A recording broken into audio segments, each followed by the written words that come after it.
जय Hind everyone, this is Gaurav Kumar. और मैं आपको बता दूं, जो हमारे चैनल पे न्यू है, ये हमारी जो सीरीज है 14 सितंबर को एनडीए का एग्जाम होने वाला है, उसके लिए मैंने स्टार्ट की है। इसमें इस पूरी सीरीज में आपको हर चैप्टर की conceptual video, previous year question और प्रैक्टिस करने के लिए बहुत सारे एमसीक्यू मिलेंगे। आप टेलीग्राम लिंक को भी ज्वाइन कर सकते हो, वहां पे आपको सभी क्लासेस की पीडीएफ अवेलेबल हो जाएंगी। दूसरा, अगर आपको लगे कि वर्थ इट है तो चैनल को शेयर कीजिए अपने दोस्तों के साथ जो एनडीए की प्रिपरेशन कर रहे हैं।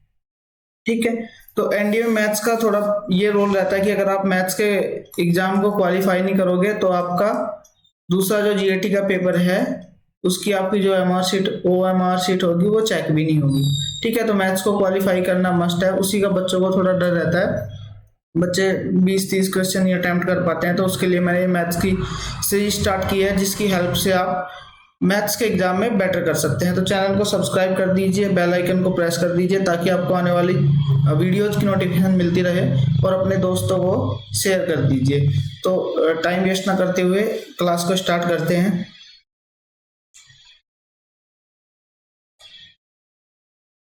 हाँ, मैं थोड़ा सा क्लास को पहले ब्रीफ कर दूं। लास्ट क्लास में हमने किसी भी मैट्रिक्स की डिटरमिनेंट्स वैल्यू निकालना, किसी भी मैट्रिक्स की डिटरमिनेंट्स वैल्यू निकालना, किसी भी मैट्रिक्स का एडजॉइंट निकालना और किसी मैट्रिक्स का इनवर्स फाइंड करना। ठीक है, ये सब चीज़ें हमने लास्ट क्लास में सीखी थी। उसके बाद हमने क्वेश्चंस किए थे। ठीक है, जब मैं डिटरमिनेंट्स पढ़ाऊंगा तो डिटरमिनेंट वैल्यू को फाइंड आउट करना ये तब भी सिखा दूंगा।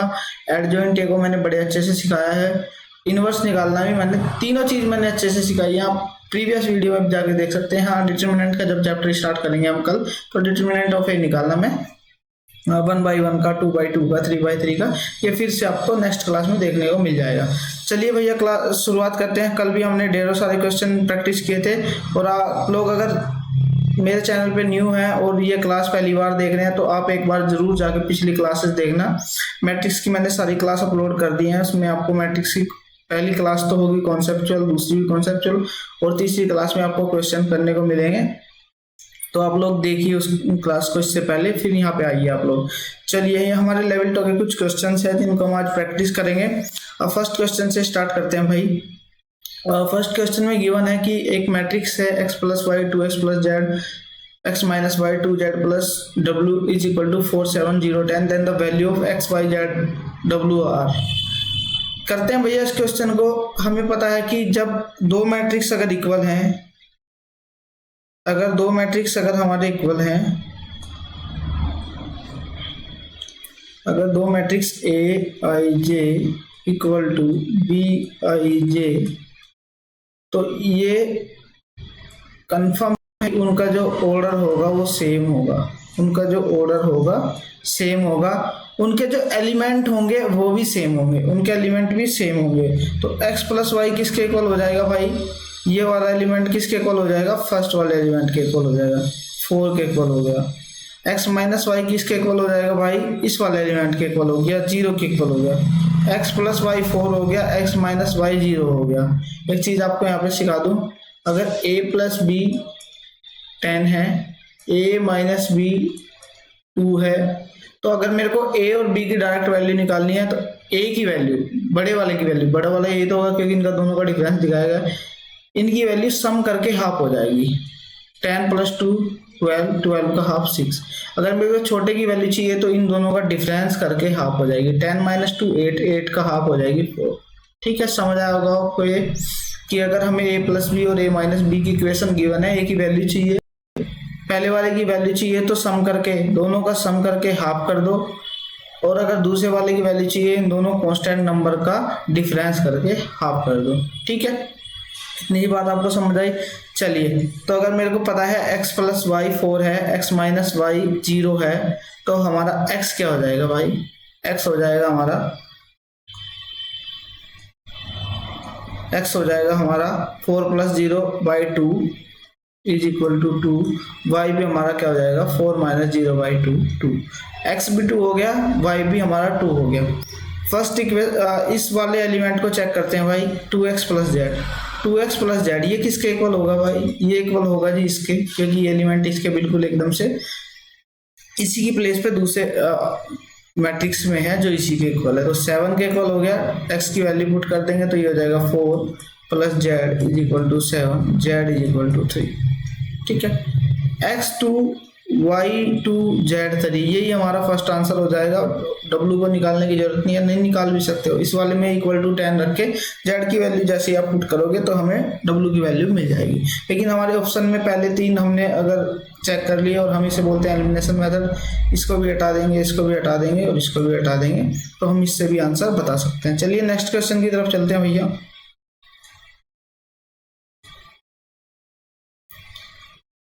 ये क्वेश्चन है हमारा कि a is equal to this and k is equal to this, then the value of k b are respectively. ये हमारा a है, अगर मैं इसको k बना दूं और ये पहले से ही k है, अगर मैं इसको k में बना दूं और ये पहले से ही k है तो दोनों इक्वल होंगे। कैसे भैया? हमारा a है 0 2 3 -4, अगर मैं इसको k लिखता हूं कि ये हो जाएगा हमारा 0 2k 3k -4k, हो गया। चलिए, और सामने हमारा है k को पहले गिवन है 0 3a 2b 24। ऑलराइट, अगर हमें पता करना है k की वैल्यू, a की वैल्यू, b की वैल्यू, तो सबसे पहले k की वैल्यू हम किसी भी कांस्टेंट टर्म के सामने वाली ले लेंगे।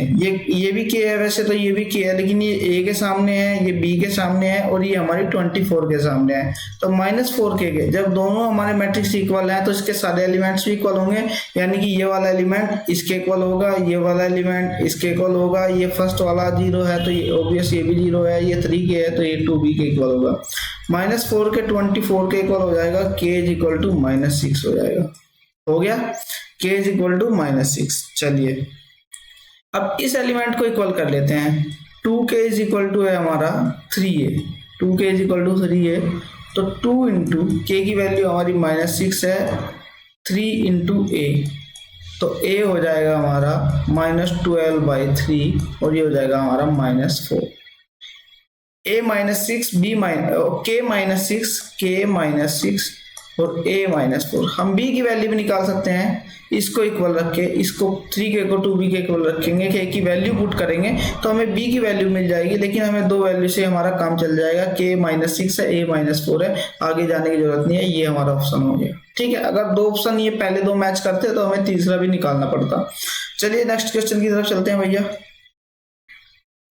हाँ, एक ये हमारा क्वेश्चन है भाई, a इज इक्वल टू 1 1 1 1। ठीक है, और पूछा a to the power 100 is equal to. बच्चे क्या गलती करते हैं कि अगर ये है तो 100a आ जाएगा या 2 टू द पावर 100a आ जाएगा, लेकिन नहीं, उसको हमें पहले देखना पड़ेगा। अगर मैं स्क्वायर फाइंड करूँ a का तो क्या हो जाएगा भाई, 1 1 1 1 इंटू 1 1 1 1, ये हो जाएगा हमारा 2 2 2 2। ये सम नहीं कर रहा हूँ भाई, मैं मल्टीप्लाई कर रहा हूँ। पहले इसके साथ करेंगे 1, इसके साथ करेंगे 1 1 जब 1 1 + 1 2 हो गया। फिर इसी रो की दूसरे वाले के साथ करेंगे कॉलम के साथ, तो ये भी 2 हो गया। फिर इस वाली रो की इस वाले कॉलम के साथ करेंगे तो ये भी 2 हो गया। इस वाली रो की इस वाले कॉलम के साथ करेंगे तो ये भी 2 हो गया। मल्टीप्लिकेशन का थोड़ा सा बता देता हूँ, ये 1 2 3 4 है और ये हमारा 1 3 4 9 है। और मेरे को अगर मल्टीप्लाई करनी है तो मैं इस रो को उठाऊंगा भाई, 1 2 को उठाया और इसके कॉलम को उठाया, 1 4 को उठाया, मल्टीप्लाई कर दी और सम कर दिया। 1 1 जा 1 + 2 4 जा 8, ये हो गया हमारा 9। समझ में आया? पहले 1 की 1 के साथ मल्टीप्लाई करो, 2 की 4 के साथ करो और इसे कर दो सम। फिर 1 की 3 के साथ मल्टीप्लाई करो, 2 की 9 के साथ मल्टीप्लाई करो, फिर सम कर दो, अगला एलिमेंट आ जाएगा। फिर ये वाली रो उठाओ, इसकी इस कॉलम के साथ ऐसे ही करो, फिर इसकी दूसरे कॉलम के साथ ऐसे ही करो, तो हमारे चारों एलिमेंट्स फिर आ जाएंगे। ठीक है, चलिए आगे क्वेश्चंस आते रहेंगे तो मैं उसमें आपको बताता रहूंगा। कभी हमारे मैट्रिक्स 3/1 और 3/3 और 1/3 के होते हैं तो उसमें कैसे करते हैं। हमारा भाई क्या आ गया, हमारा आ गया ए स्क्वायर आ गया 2 या मैं ए स्क्वायर को थोड़ा अच्छे से लिखूं तो कॉमन लेके 2 को बाहर निकाला 1 1 1 1। बच्चे क्या गलती करेंगे कि यहाँ पे 2 है तो यहाँ भी 2 है, और यहाँ पे 100 होगा तो यहाँ भी 100, तो आंसर कर देंगे A to the power 100 is equal to 100 A, क्योंकि हमें लग रहा है कि A square is equal to 2 A, लग भी रहा है और है भी है। तो बच्चे डायरेक्ट आंसर निकालते हैं।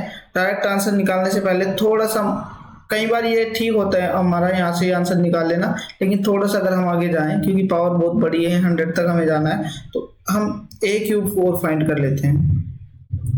ए क्यूब फाइंड करूंगा तो ये हो जाएगा 2 2 2 2 और ये हो जाएगा 1 1 1 1। ए स्क्वायर में से मल्टीप्लाई करेंगे तो ये हो जाएगा 2 1 जा 2 2 1 जा 2, ये हो जाएगा 4, अगले एलिमेंट 4 4 4, बाहर आएगा 4 1 1 1 1। ठीक है, अगर हम A4 निकालेंगे तो हमारा आएगा 8 1 1 1 1। तो इससे आपको समझना है कि अगर मैं A4 निकाल रहा हूं तो हमारा आ रहा है 2 की पावर 3 1 1 1 1। अगर मैं A क्यूब निकाल रहा हूं जैसे मैंने ऊपर निकाला है तो हमारा आ रहा है भाई 2 का स्क्वायर 1 1 1 1। ठीक है, अगर मैं ए स्क्वायर निकाल रहा हूं भाई हमारा आ रहा है 1 1 1 1। मतलब जितनी भी पावर निकाल रहा हूं ए की मैं, उसकी 2 की एक पावर कम आ रही है। ठीक है, बस इतना ही करना है। अब मेरे को ए की 100 निकालना है तो 2 की एक पावर कम आ जाएगी, 2 की पावर 99 और मल्टीप्लाई में आ जाएगा मैट्रिक्स ए। ठीक है, हमारा आंसर हो जाएगा भैया बी। समझ आया आपको? ए टू दी पावर 100, ये भी ए है, ये भी ए है, ये ए आ गया, ये आ गया 2 स्क्वायर ए, ये आ गया ए स्क्वायर इज इक्वल टू आ गया 2a, A4 आ गया 2 2 क्यूब ए, A4 क्या आ गया हमारा 2 क्यूब ए। तो यहीं से देख के बता सकते हैं कि ए 50 क्या आएगा, ए 50 आएगा 2 टू दी पावर 49 ए 100 क्या आएगा, ए 100 आएगा 2 टू दी पावर 99 ए। चलिए नेक्स्ट क्वेश्चन पे चलते हैं भैया। हाँ, if the matrix A is singular then what is the solution set A?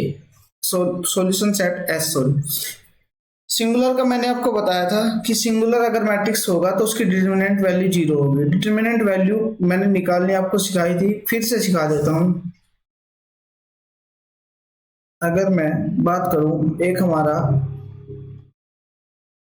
Matrix है, पहली तो बात बच्चों, डिटरमिनेंट्स वैल्यू जिस भी मैट्रिक्स की होगी वो मैट्रिक्स हमारा क्या होगा, स्क्वायर मैट्रिक्स होगा, m इंटू एम, उसका ऑर्डर होगा m/m।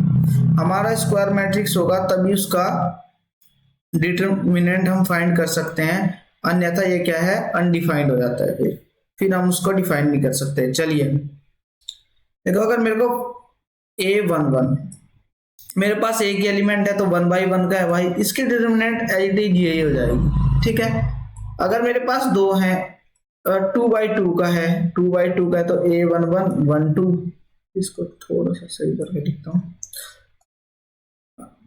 11 12 a21 a22।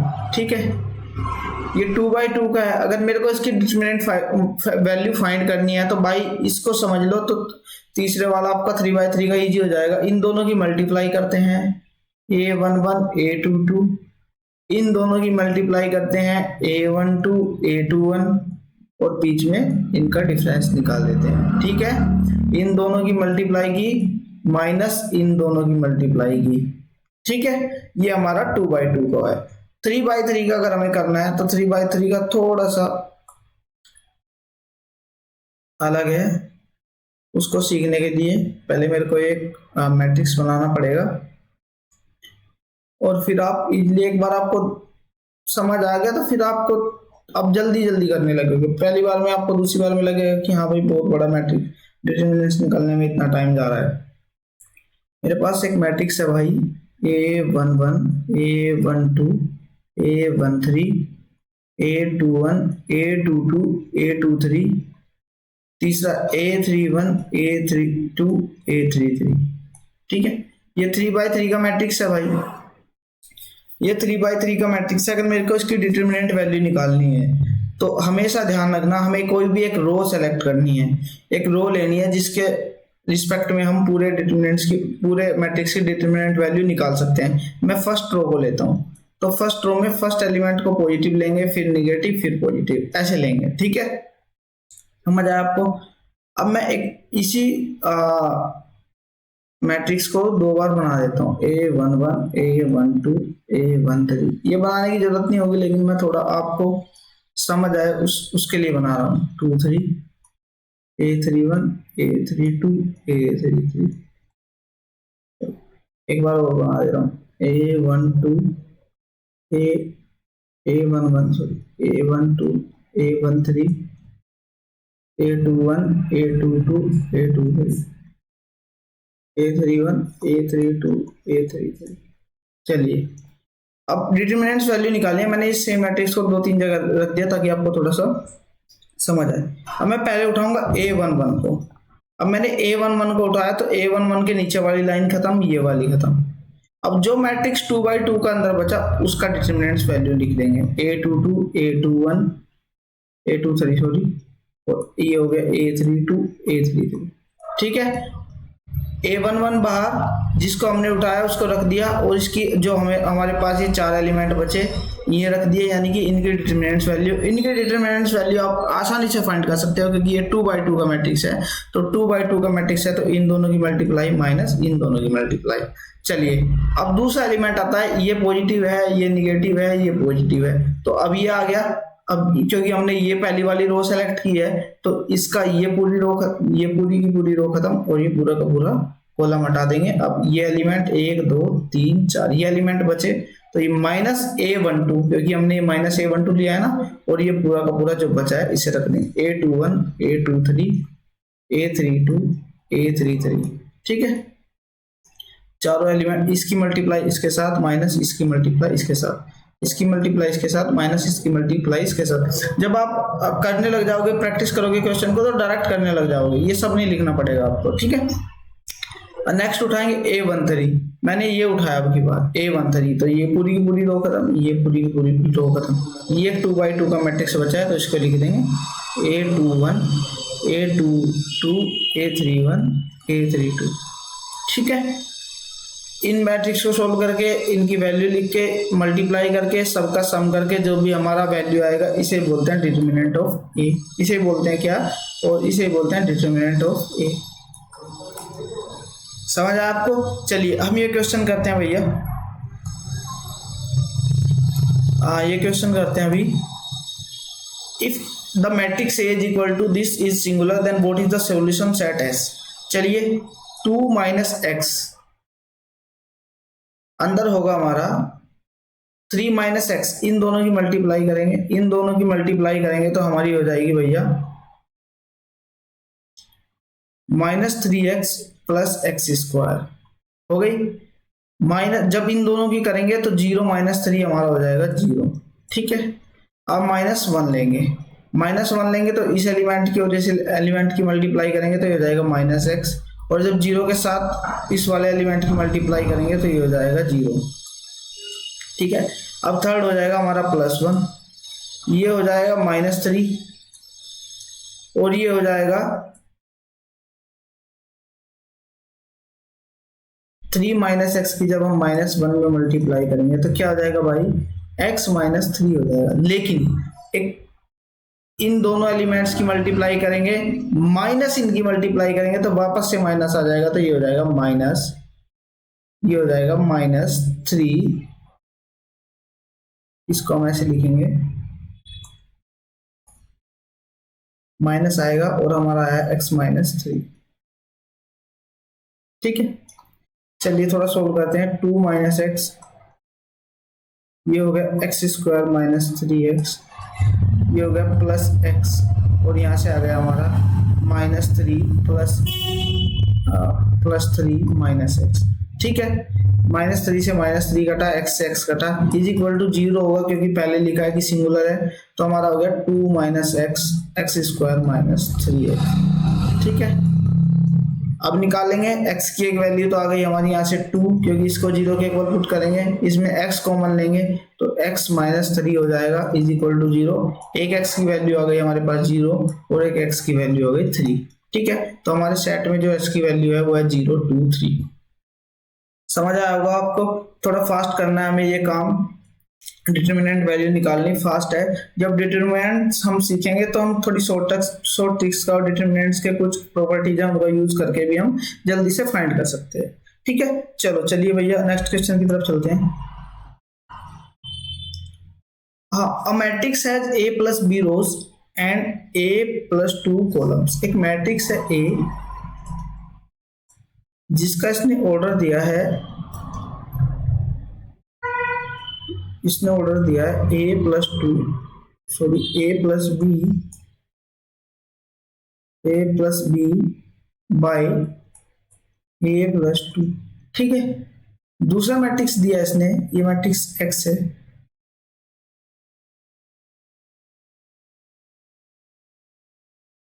इस मैट्रिक्स को लिख देता हूं। ये मैट्रिक्स हमारा x है, ध्यान से समझेंगे बच्चा थोड़ा। ये मैट्रिक्स हमारा x है। दूसरा मैट्रिक्स दिया इसने y, जिसका ऑर्डर इसने दिया है बच्चों b प्लस 1 और a plus 3, b plus 1 by a plus 3। ठीक है, if both xy and yx exist then what are the values of a b respectively. ये तो आपको पता ही चला होगा, नंबर ऑफ रोज को बोलते हैं m, नंबर ऑफ कॉलम्स को बोलते हैं बाई m n। तो हमारा मैट्रिक्स का ऑर्डर हो जाता, जो ऑर्डर हो जाता है m बाई n। ठीक है, यही लिखा है मैंने, इसका भी वहां से क्वेश्चन से मैंने ऑर्डर ही लिखा है। बोला कि एक्स वाई पॉसिबल है, एक्स वाई पॉसिबल है। एक्स वाई कब पॉसिबल होगा भाई? जब इसकी नंबर ऑफ कॉलम्स इसकी नंबर ऑफ रो के इक्वल होंगी, मतलब a प्लस 2 इक्वल होगा b प्लस 1 के। a प्लस 2 किसके इक्वल होगा? b प्लस 1 के। a माइनस b यहां से आ जाएगा हमारा -1 आ गया। ठीक है, दूसरा बोला है वाई एक्स भी पॉसिबल है। जब वाई एक्स कब पॉसिबल होगा भाई? जब इसकी नंबर ऑफ कॉलम्स इसकी नंबर ऑफ रो के इक्वल होंगी, मतलब a प्लस 3 इक्वल टू होंगी a प्लस b के।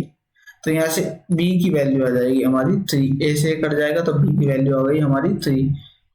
b की वैल्यू 3 है तो इस इक्वेशन में पुट कर देंगे तो a हो जाएगा हमारा 3 माइनस 1 और 2, a2b3। a की ऑप्शन हमारा ये आंसर को करेक्ट करता है, ये है हमारा b।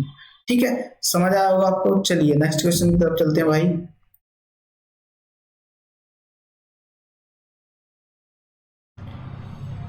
a is equal to this and b is equal to this, where a and b are positive integers, then which of the following is correct?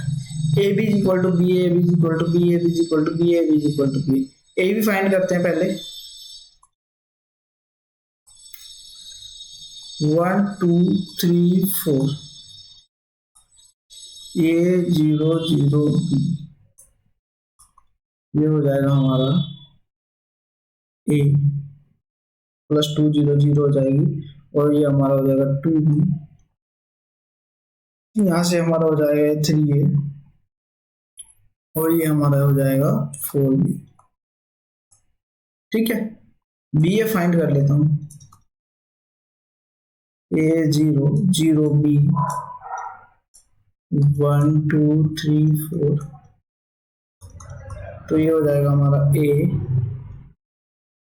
ये हो जाएगा हमारा 2a, और ये हमारा हो जाएगा, हाँ ये हमारा हो जाएगा 3b। ठीक है, और ये हमारा हो जाएगा 0 0 4b। ठीक है, क्या क्या कंडीशन दिया भाई? A B is equal to B A, A B is equal to B A होगा। ये दोनों मैट्रिक्स, ये मैट्रिक्स इसके इक्वल होगा, तो यहाँ पे ए है तो यहाँ पे भी ए है, लेकिन यहाँ पे 2b है तो 2a के इक्वल होगा, 2a 2b के इक्वल होगा, तो a किसके इक्वल आ जाएगा? b के इक्वल। तो क्या, अब ऑप्शंस को देखते हैं। There exists more than one but finite number of b such that ab is equal to ba, there exists exactly one b such that ab is equal to b, there exist infinitely many b's such that ab is equal to b। ये option correct हो जाएगा। क्यों भाई? क्योंकि a b के equal है। यहाँ पे 1 रखूंगा, यहाँ पे 1 रखूंगा तब भी a b के इक्वल आएगा। यहाँ पे 2 रखूंगा, यहाँ पे 2 रखूंगा तब भी a b के इक्वल आएगा। यहाँ पे इनफाइनाइट तक मैं कोई भी नंबर दोनों का अगर सेम रखूंगा तो a b हमेशा b के इक्वल आएगा। a b को अगर मैं दोनों को एक सेम नंबर रखूंगा तो हमेशा a b ba के इक्वल आएगा। तो मतलब ऐसे बहुत सारे b पॉसिबल हैं कि a b ba के इक्वल हो। बहुत सारे मतलब इनफाइनाइट भी एग्जिस्ट करते हैं कि a b ba के इक्वल हो। समझ आया? क्योंकि इन दोनों का इक्वल होना जरूरी है। अगर ये a b के इक्वल आ गया, a b के इक्वल रखते हैं, 1 1 रख सकते हैं, 2 2 3 3 4 4 इनफाइनाइट तक कोई भी नंबर सेम रख सकते हैं। तो a b हमेशा इन दोनों मैट्रिक्स की मल्टीप्लाई a b, अगर मैं इधर से वापस से मल्टीप्लाई करूं ba हमेशा इक्वल होगी इफ एंड ओनली इफ अगर ये दोनों मैट्रिक्स, ये दोनों एलिमेंट्स हमारे सेम है। चलिए नेक्स्ट क्वेश्चन पे चलते हैं भाई। a is equal to cos theta minus sin theta cos theta, then which of the following statements is not correct? Not correct की बात कर रहा है। a is orthogonal matrix, a dash is orthogonal matrix। भाई देखो, elimination method से बिल्कुल easily कर सकते हैं। कैसे भाई? अगर ऑर्थोगोनल का मतलब क्या होता है? ऑर्थोगोनल का मतलब होता है a dash is equal to होता है i, इसका ट्रांसपोज ये होता है, और a डैश का दोबारा ट्रांसपोज करूंगा तो ये होता है। ठीक है, अगर ऑर्थोगोनल होंगे तो a भी होगा a डैश भी होगा, अगर नहीं होंगे तो दोनों में ये भी नहीं होगा तो ये भी नहीं होगा। ठीक है, अब ऐसा नहीं हो सकता कि किसी भी क्वेश्चन के दो आंसर हो, क्योंकि नोट करेक्ट पूछा है तो ऐसा नहीं हो सकता कि दोनों ना करेक्ट हो। इसका मतलब दोनों सही है। ये ऑर्थोगोनल है तो ये भी ऑर्थोगोनल होगा, क्योंकि दोनों की मल्टीप्लाई आई आती है। और अगर ये ऑर्थोगोनल का मतलब क्या होता है? ए ऑर्थोगोनल है तो ए की ए डैश में मल्टीप्लाई करेंगे तो आई आएगा। ए डैश ऑर्थोगोनल है तो क्या मतलब होगा? ए डैश की अगर ए के साथ मल्टीप्लाई करेंगे तो आई आएगा। ठीक है, इसे बोलते हैं ऑर्थोगोनल। तो मतलब ये दोनों ठीक है। डिटरमिनेंट ऑफ ए 1 है, चेक कर लेते हैं भाई। cos square theta minus sine square theta, और ये हमारा हो गया cos square theta plus sine square theta is equal to 1। मतलब डिटरमिनेंट ऑफ ए 1 है। ठीक है, a इज नॉट इनवर्सिबल। कब होता है भाई इनवर्सिबल, नॉट इनवर्सिबल? जब a की वैल्यू, डिटरमिनेंट a की वैल्यू 0 की इक्वल आ जाए, तब उसका इनवर्स फाइंड नहीं कर सकते। लेकिन ये तो इनवर्सिबल है ना, क्योंकि डिटरमिनेंट ऑफ a की वैल्यू हमारे पास 1 है। तो ये ऑप्शन इसका क्या हो जाएगा? गलत हो जाएगा। तो हमारा ऑप्शन डी करेक्ट है। करेक्ट है मतलब नॉट करेक्ट है। आंसर हमारा ये है इस क्वेश्चन का। चलिए, नोट करेक्ट को इन सब चीजों को ध्यान से पढ़ना है, ताकि कभी आप पहले ही आंसर देखो और उसको ही टिक कर दो। पहले देखना है कि क्वेश्चन में पूछता क्या, नोट करेक्ट पूछ रहा है कि करेक्ट पूछ रहा है। तो बहुत सारे ऑप्शन में सिर्फ हमें एक फाइंड करना है। अगला क्वेश्चन है A this B this, then what is the value of B inverse A inverse. चलिए करते हैं इस क्वेश्चन को। हमें पता है बी इनवर्स, हम क्या कर सकते हैं? बी का इनवर्स फाइंड करके ए का इनवर्स फाइंड करके दोनों की मल्टीप्लाई कर सकते हैं, लेकिन वो जरूरी नहीं है। हमें बी इनवर्स ए इनवर्स का पता है कि ये होता है ए बी का whole inverse of A B. ठीक है, ए बी इनवर्स हम क्या कर सकते हैं भाई? ए बी फाइंड कर लेते हैं। ए बी फाइंड करेंगे तो ये हो जाएगा हमारा 1 2 1 1 0 1 -1 2। इस पूरी रो की इस पूरे कॉलम के साथ मल्टीप्लाई करेंगे तो ये हो जाएगा 1 0 0 2 1 2। इसी की दूसरे के साथ करेंगे -1 + 4, ये हो जाएगा 3। इसी की इसके साथ करेंगे तो 1 हो जाएगा। इसी की इसके साथ करेंगे -1 + 2 हो जाएगा हमारा 1। ये हमारा ए बी आ गया। अब मेरे को ए बी का इनवर्स फाइंड करना है। उससे पहले मेरे को ए बी का डिटरमिनेंट चाहिए। तो डिटरमिनेंट जो है 2 - 3 ये हो जाएगा -1 हो गया। अब मेरे को ए बी का एडजॉइंट चाहिए। एडजॉइंट ऑफ ए बी हो जाएगा हमारा, क्या बताया था मैंने इसका एडजॉइंट निकालना, कि इस वाले को तो कर देंगे एक्सचेंज, ये हो जाएगा 1 2, और बाकी दोनों एलिमेंट्स को क्या कर देंगे? उनका साइन चेंज कर देंगे। पॉजिटिव है तो निगेटिव, निगेटिव है तो पॉजिटिव। ये हो गया हमारा एडजॉइंट ए बी। ठीक है, अब मेरे को चाहिए ए बी का इनवर्स। तो इनवर्स किसी भी मैट्रिक्स का होता है adjoint of that matrix divided by determinant of that matrix. ठीक है, चलिए -1 से डिवाइड कर दो या मल्टीप्लाई कर दो, सेम ही बात होती है, ये कर दो तो हमारा मैट्रिक्स आ जाएगा। ये हो जाएगा -1 3 3 -2। आंसर को मैच कर लीजिए, -1 3 3 -2, -1 3, गलती हुई है भाई,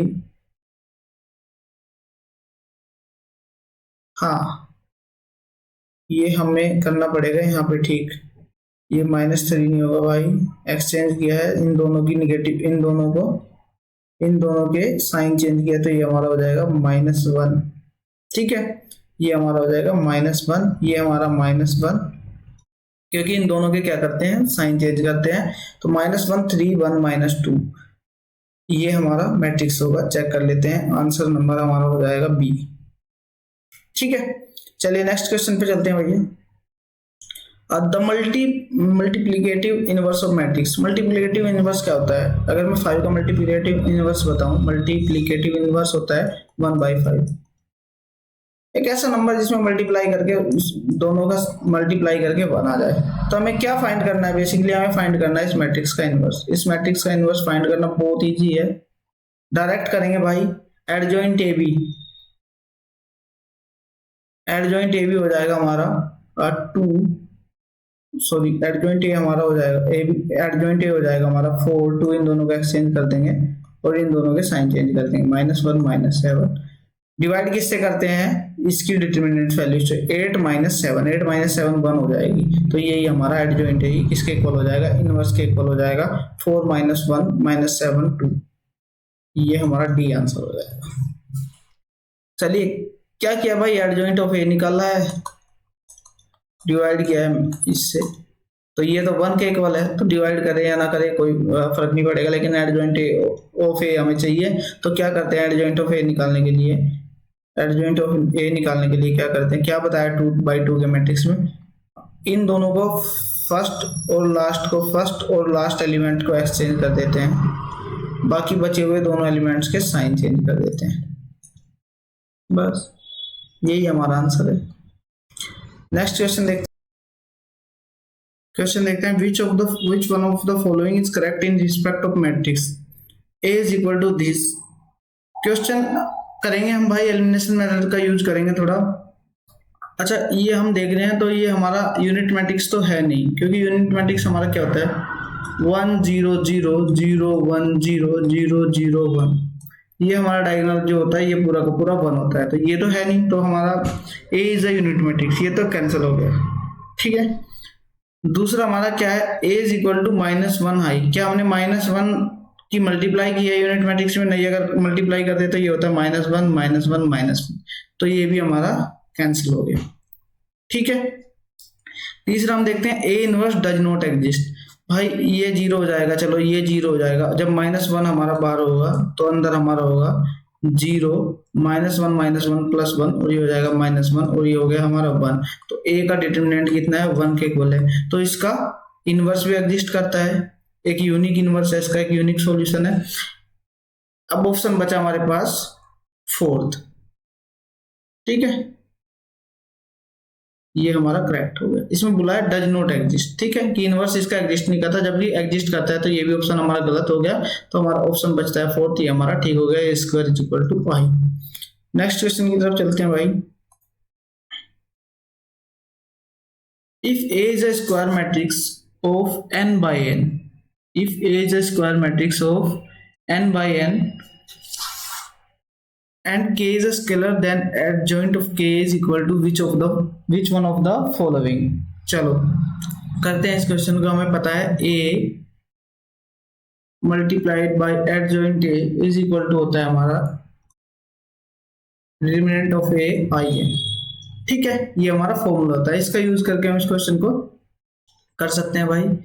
A को रिप्लेस कर देंगे K की जगह, तो हमारा हो जाएगा K into adjoint K is equal to K IN, ठीक है। K adjoint of K is equal to, अगर मैं किसी भी डिटरमिनेंट से, ये चीज आप डिटरमिनेंट्स में पढ़ोगे, अगर किसी भी डिटरमिनेंट से कोई स्केलर बाहर निकालता हूं, ठीक है, तो ये आता है k to the power n, जिस भी ऑर्डर का मैट्रिक्स है वही इसकी पावर हो जाएगी, इनटू हमारे पास बचेगा a i है।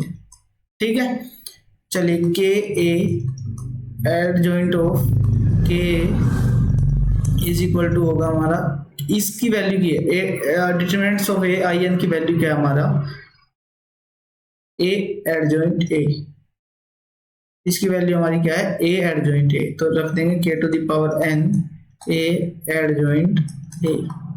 ठीक है, एक k से एक पावर जाएगी, a से a जाएगा।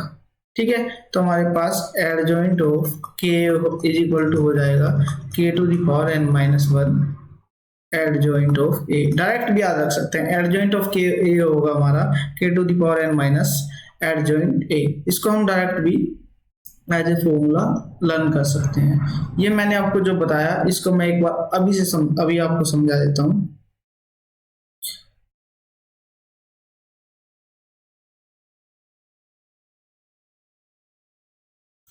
जनरली मैट्रिक्स में हमारा भैया क्या होता है, अगर मैं किसी स्केलर क्वांटिटी से किसी मैट्रिक्स में मल्टीप्लाई कर रहा हूं तो उसके सारे एलिमेंट्स में मल्टीप्लाई हो जाएगा, 2 6 4 8 हो गया, और मैं वापस बाहर कॉमन लूं तो वो सारे एलिमेंट से बाहर आ जाएगा। ठीक है, यहां तक की बात समझ में आई। जबकि डिटरमिनेंट्स में इसका बिल्कुल ऑपोजिट होता है, उसमें क्या होता है कि अगर मैं किसी भी स्केलर से किसी डिटरमिनेंट में मल्टीप्लाई करूं तो वो उसके किसी एक रो या सिर्फ एक कॉलम में होगी, या तो इस रो में कर लूं या इस रो में कर लूं या इस कॉलम में कर लूं इस कॉलम में कर लूं, तो वो किसी भी एक रो या एक कॉलम में होगी। मैं ऊपर वाली रो में कर लेता हूं तो ये हो जाएगा 2 4 3 4 एज इट इज। समझ आया? अगर मेरे को वापस से यहाँ से 2 कॉमन लेना हो तो क्या आएगा भाई, एक ही रो से कॉमन ले सकते हैं, मतलब एक रो से एक ही कॉमन आएगा। जैसे मैं इस पूरी रो से 2 कॉमन लेना हो तो ये हो जाएगा 1 2 3 4। समझ आया? मतलब डिटरमिनेंट में क्या होता है, अगर हम किसी स्केलर क्वांटिटी की मल्टीप्लाई डिटरमिनेंट्स में करते हैं तो वो एक रो या एक कॉलम में कर सकते हैं। ठीक है, एक रो में हमने किया, वापस बाहर निकाला तो इसी रो से बाहर आ गया, दूसरी को हमने टच भी नहीं किया। इसी से समझते हैं थोड़ा।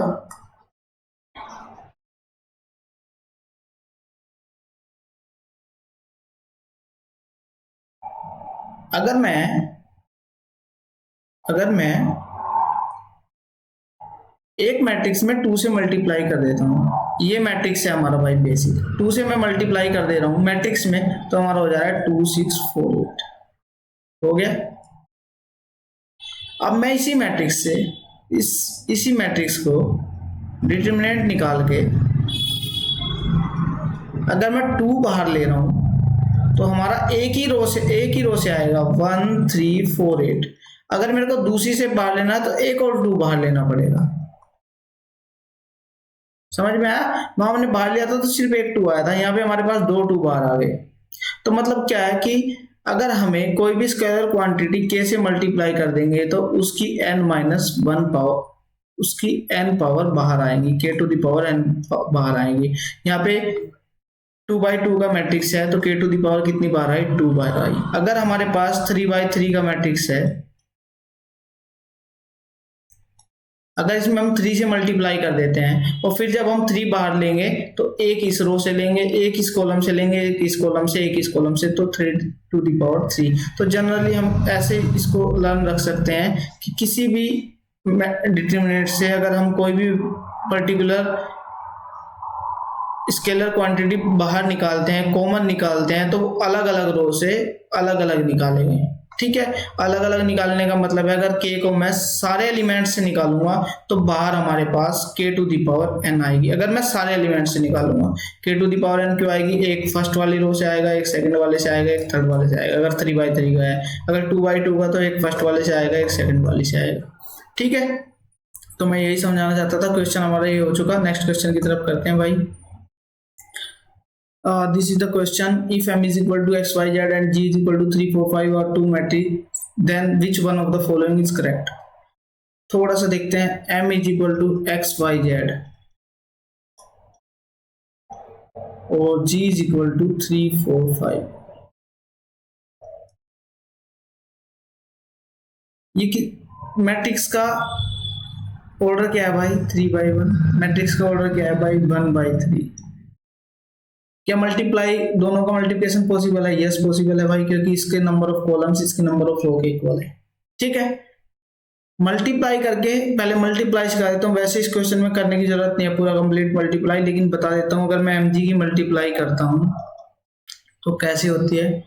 इसकी पहली रो उठाऊंगा ये x, इसका पहला कॉलम उठाऊंगा ये वाला, x की 3 के साथ होगी 3x।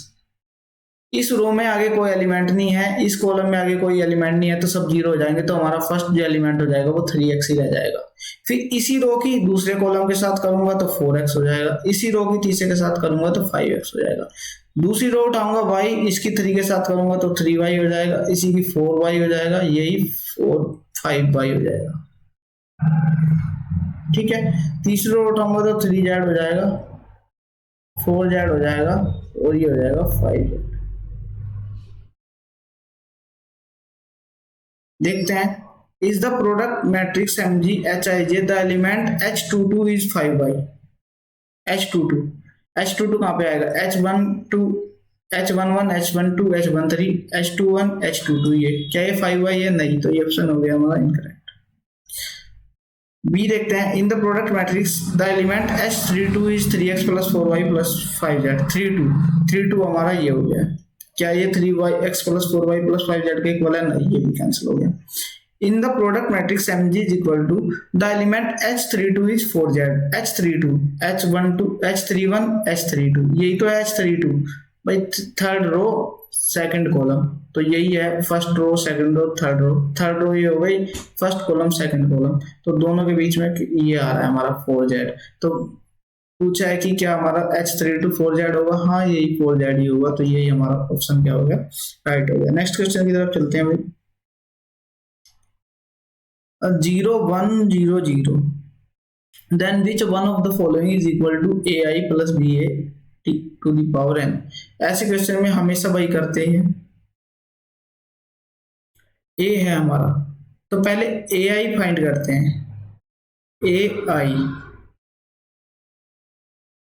ai हमारा हो जाएगा 2/2 का मैट्रिक्स है, तो ai हो जाएगा हमारा a0 0 a।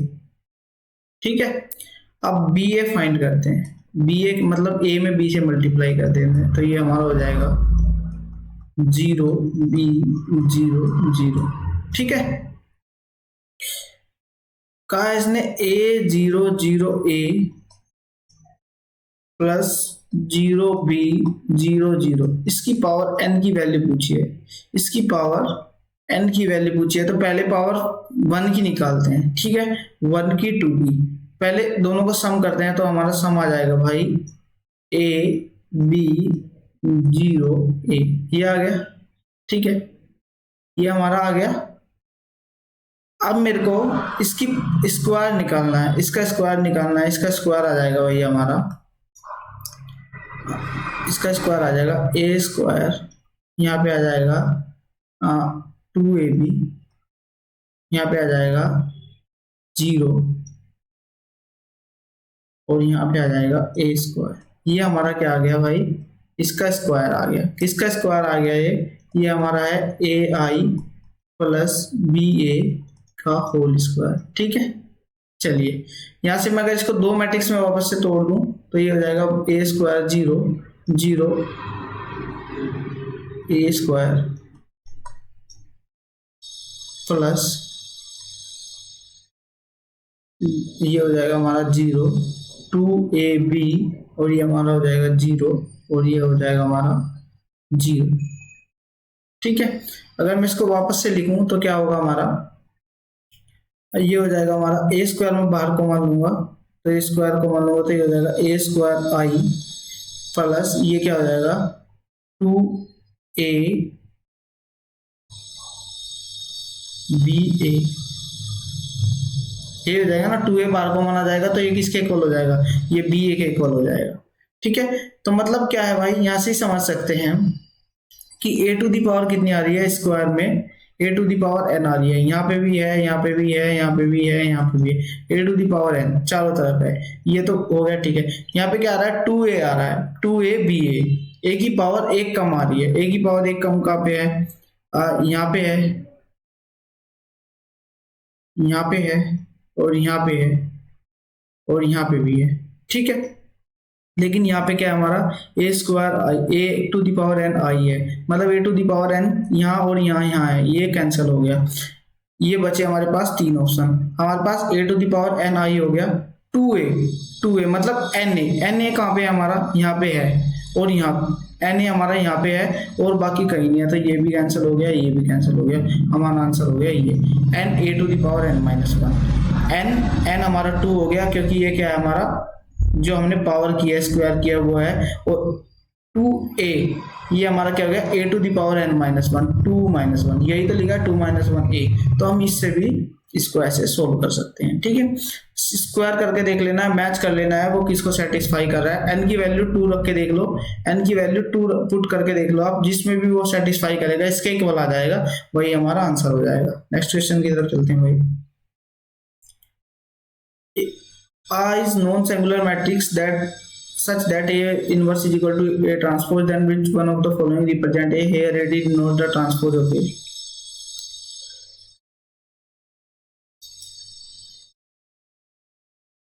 A इनवर्स दिया है, A का ट्रांसपोज, अगर मैं दोनों तरफ A से मल्टीप्लाई कर दूं भाई तो क्या हो जाएगा हमारा, A ट्रांसपोज मतलब वन, इधर आ जाएगा हमारा I और इधर हो जाएगा A ट्रांसपोज, मतलब एक ही एक ट्रांसपोज के साथ मल्टीप्लाई कर दूं तो हमारे पास मिल रहा है आई, हमें मिल रहा है एक यूनिट मैट्रिक्स, 3x3 का ही मिलेगा क्योंकि हमारे मैट्रिक्स क्या है 3x3 के हैं, ठीक है।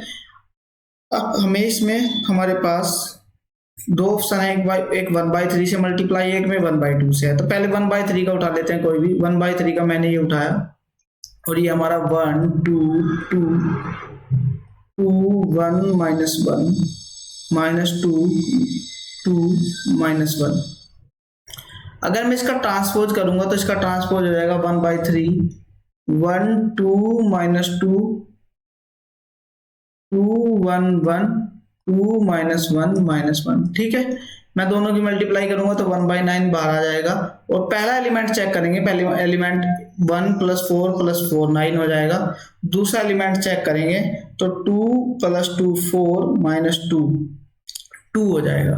तो पहला एलिमेंट 9/9 तो 1 हो रहा है, लेकिन 2/9 0 हो रहा है क्या, नहीं, 0 के इक्वल नहीं है, तो मतलब यूनिट मैट्रिक्स हमारा दोनों की मल्टीप्लाई करके नहीं आ रहा, हमारा यूनिट मैट्रिक्स दोनों की मल्टीप्लाई करके नहीं आ रहा, क्योंकि यहाँ 2 की बजाय अगर 0 आ जाता तो हम समझ सकते थे कि हाँ हमारा यहाँ पे 0 होना चाहिए, यहाँ पे 0 होना चाहिए, यहाँ पे 0 होना चाहिए, यहाँ पे 9 हो सकता है, यहाँ पे 0, यहाँ पे 0, यहाँ पे 0, यहाँ पे 9, तभी हमारा यूनिट मैट्रिक्स के इक्वल होगा।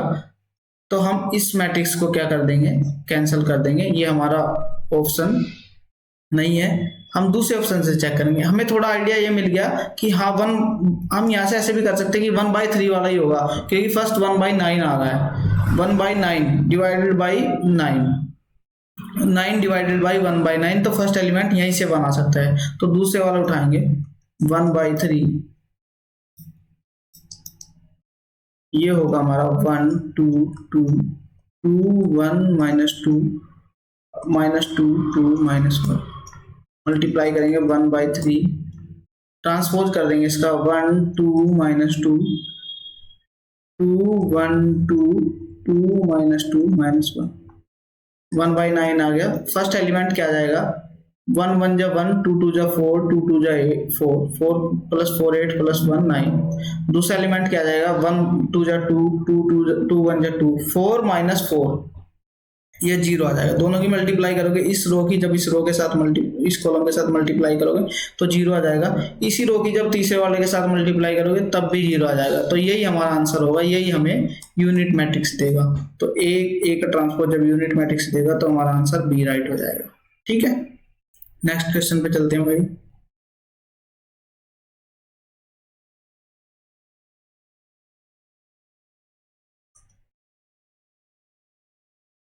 If the least number of zeros in a lower triangle matrix is 10, then what is the order of matrix? Lower triangular matrix क्या होता है, जैसे हमारे मैट्रिक्स है 1 2 3 4 5 6 7 8 9, ये हमारा मैट्रिक्स है। लोअर ट्रायंगुलर मैट्रिक्स में बेसिकली हमारे जो ऊपर के जो ये होते हैं, ये ट्रायंगल है, इससे अलग जो भी एलिमेंट होंगे ये सब हमारे क्या होंगे, जीरो होंगे। इसे बोलते हैं लोअर ट्रायंगुलर मैट्रिक्स। चलिए इसको करते हैं एक बार क्वेश्चन को। इसका सिर्फ एक फॉर्मूला है हमारे पास, उस फॉर्मूले से हम डायरेक्ट इसको हल कर सकते हैं। क्या है कि अगर हमें पता है कि मैट्रिक्स में जीरो की संख्या 10 है, तो हम ऑर्डर फाइंड कर सकते हैं n into n minus 1/2 is equal to 10। इस फॉर्मूले को पुट करके ये हमारा होगा number of zeros in a matrix. तो n इंटू n माइनस 1 हो जाएगा हमारा 20। तो यहाँ पे पुट करके देख लेंगे, इस इक्वेशन को सोल्व करने की जरूरत नहीं है। n अगर मैं 3 करूंगा तो ये हो जाएगा 3 2 6, जो भी करेक्ट नहीं है। 4 करूंगा तो 4 इंटू 4 माइनस 1, 4 3 जा 12 हो जाएगा, ये भी गलत। 10 9 जा 90 हो जाएगा, ये भी गलत। 5 4 जा 20 होगा, ये ठीक है। ठीक है, तो इस क्वेश्चन को ऐसे कर सकते हैं। इस फॉर्मूले को आप लिख लीजिए, n into n minus 1/2 is equal to number of zeros in a lower triangular और अपर ट्रायंगुलर मैट्रिक्स। चलिए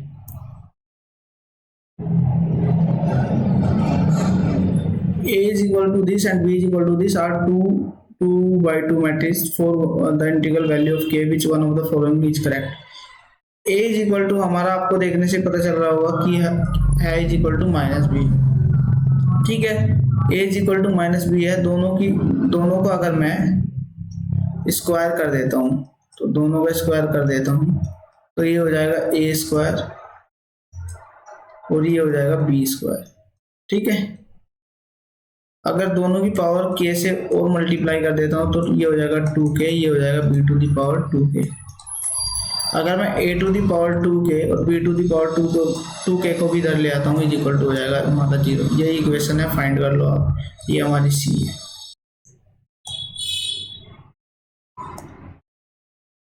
हाँ, ये क्वेश्चन देखते हैं भाई। How many matrix of different order can be formed out of 36 element using all the element at a time. क्या करना है, 36 के फैक्टर्स पता करने हैं। तो एक हो जाएगा 1 इंटू 36। भाई एक ही हमारे पास क्या होगी, एक ही रो होगी, 36 कॉलम होंगे। तो ऐसे अगर हम सारे एलिमेंट्स को ऐसे लाइन में लिख देंगे तो ये हमारे पास क्या हो जाएगा 1/36। दूसरा हमारा क्या हो सकता है, 2/18 हो सकता है। तीसरा हमारा 3/12 हो सकता है। 3 रोज 12 कॉलम, क्योंकि हमें पता है नंबर ऑफ एलिमेंट्स क्या होते हैं, नंबर ऑफ टोटल एलिमेंट्स होते हैं हमारे m/n। अगर ऑर्डर की मल्टीप्लाई कर दे, जैसे 3/2 ऑर्डर का है तो 3 इंटू 2 कितना हो जाएगा 6। तो ये होते हैं हमारे नंबर ऑफ एलिमेंट। तो यहाँ से 36 आ रहा है, यहाँ से 36, यहाँ से 36। दूसरा हो जाएगा हमारा 4 इंटू 9। तीसरा हमारा हो जाएगा 6 इंटू 6। इनको ही वापस से लिख देंगे, क्योंकि रो को कॉलम में चेंज करके, कॉलम को रो में चेंज करके भी नए मैट्रिक्स बनाए जा सकते हैं। तो 9/4, 12/3, 18/2 और 36/1। काउंट कर लेते हैं, 1 2 3 4 5 6 7 8 9। हमारे कितने मैट्रिक्स बनाए जा सकते हैं, 9। ठीक है, नेक्स्ट क्वेश्चन पे चलते हैं। आज के लिए इतना ही भाई। हमारे ये 19 to 20 क्वेश्चंस थे जिनको हमने प्रैक्टिस किया। आगे जो हमारी क्लास होगी वो डिटर्मिनेंट की होगी। उसके बाद उसके क्वेश्चन प्रैक्टिस करके जो हमारी उसके बाद की क्लास होगी वो सिर्फ PYQ की होगी, जिसमें हम 2025 4 3 2 1 20 19 18 17 तक ये सारे PYQ मैट्रिक्स एंड डिटर्मिनेंट के हम करेंगे। ठीक है, तो आप चैनल को सब्सक्राइब कर लीजिए और शेयर कर दीजिए अपने उन दोस्तों के साथ जो अभी ND की प्रिपरेशन कर रहे हैं। जय हिंद, बाय बाय, टेक केयर।